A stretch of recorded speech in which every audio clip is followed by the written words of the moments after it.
we had some very good talks with President Putin today, and there's a very good chance that we could be ending the end of that road. They say peace is coming. Trump wants a deal. Putin wants the stage. But while they talk, missiles hammer Ukraine. The war's getting louder just as the diplomacy gets quiet. Is this the road to peace, or just a pause before the next strike?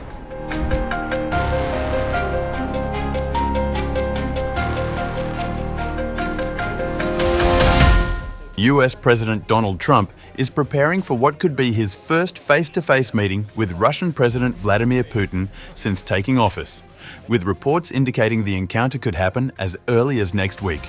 The New York Times reported on August 6th that Trump plans to meet the Russian president and then hold a trilateral summit with both Putin and Ukrainian President Volodymyr Zelensky shortly after. This diplomatic push comes just days before Trump's self-imposed August 8th deadline for Russia to reach a ceasefire with Ukraine. The urgency became clear following a 3-hour meeting on Wednesday between Putin and Trump's special envoy Steve Witkoff in Moscow. Speaking to reporters in the Oval Office, Trump expressed cautious optimism about the prospects for peace talks. Well, there's a very good prospect that they will. And we haven't determined where, but we had some very good talks with President Putin today. And there's a very good chance that we could be ending the end of that road. That road was long and continues to be long, but there's a good chance that there will be a meeting very soon. When pressed by journalists about how close a peace deal might be, Trump remained guarded, saying, "Well, look, I don't want to say. I've been disappointed before with this one." The momentum appears to be building after what Trump described as highly productive discussions. In a post on Truth Social, the president wrote enthusiastically about the Moscow meeting. "My special envoy, Steve Witkoff, just had a highly productive meeting with Russian President Vladimir Putin. Great progress was made. Afterwards, I updated some of our European allies. Everyone agrees this war must come to a close, and we will work towards that in the days and weeks to come."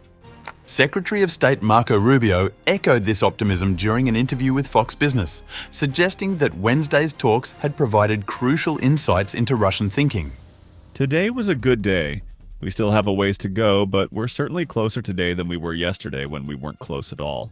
Rubio revealed that for the first time, Washington now has concrete examples of what Russia would require for a peace settlement, though he declined to specify those demands. He outlined the potential path forward if negotiations continue to progress. "If we can get what the Ukrainians will accept, and what the Russians will accept close enough, then I think there's the opportunity for the president to have a meeting that includes both Putin and Zelensky to try to close this thing out."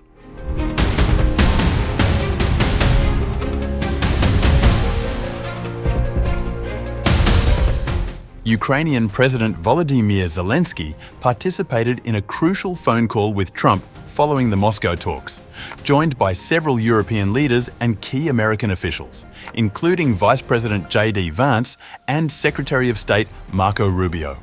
The Ukrainian leader emerged from these discussions with a measured assessment of Russia's position. Speaking from the Sumy region near the Russian border, Zelensky acknowledged what he sees as a shift in Moscow's stance, while maintaining his demand for genuine peace. "While traveling from our brigades here in Sumy region, I spoke with President Trump. This was a conversation following the visit to Moscow by President Trump's representative Steve Witkoff. Our joint position with our partners is absolutely clear and transparent. The war must end, and it must end honestly. It is very important that it be resolved honestly." The Ukrainian president expressed cautious optimism about Russian intentions, while emphasizing the need for vigilance in any potential negotiations. European leaders were also on the call. I am grateful to each of them for their support. We discussed what was said in Moscow. It appears that Russia is now more inclined to consider a ceasefire. The pressure on them is working. But the main thing is to make sure they don't deceive anyone in the details, neither us nor the United States. Zelensky outlined Ukraine's next steps in coordinating with its international partners ahead of any potential summit.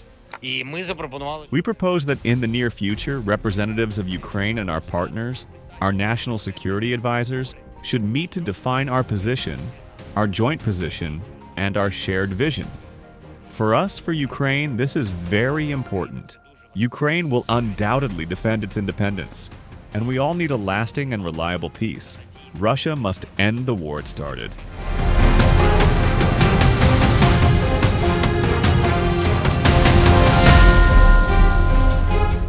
Even as diplomatic efforts intensify, Russia launched a significant attack on Ukraine's energy infrastructure on August 6th, targeting a crucial component of the newly established Trans-Balkan gas route. Russian drones struck the Olivka gas compressor station in the Odessa region near the Ukrainian-Romanian border, damaging equipment that had been operational for just 1 month. The targeted facility represents a critical piece of Ukraine's energy independence strategy.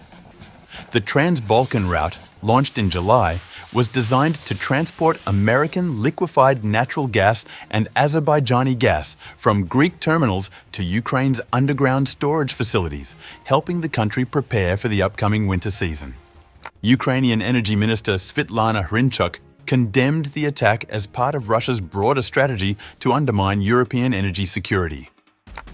The massive Russian drone strike on a key Trans-Balkan compressor station shows Moscow is using all tools to undermine Europe's energy independence and alternative gas routes. If Russia can strike Ukraine's energy infrastructure with impunity, no European facility will be safe. Impunity only fuels terror. That's why Russia must be held accountable. The timing of this attack is particularly significant given the ongoing diplomatic talks. The Olivka station had previously been used to transport Russian natural gas through Ukraine to Romania. But after transit agreements ended in early 2025, the facility was converted to operate exclusively in reverse mode to import gas into Ukraine. According to Expro data, the Trans-Balkan route had been importing approximately 0.4 million cubic meters of gas per day in August, representing less than 1% of Ukraine's total gas imports, but serving as a crucial diversification effort away from Russian energy dependence.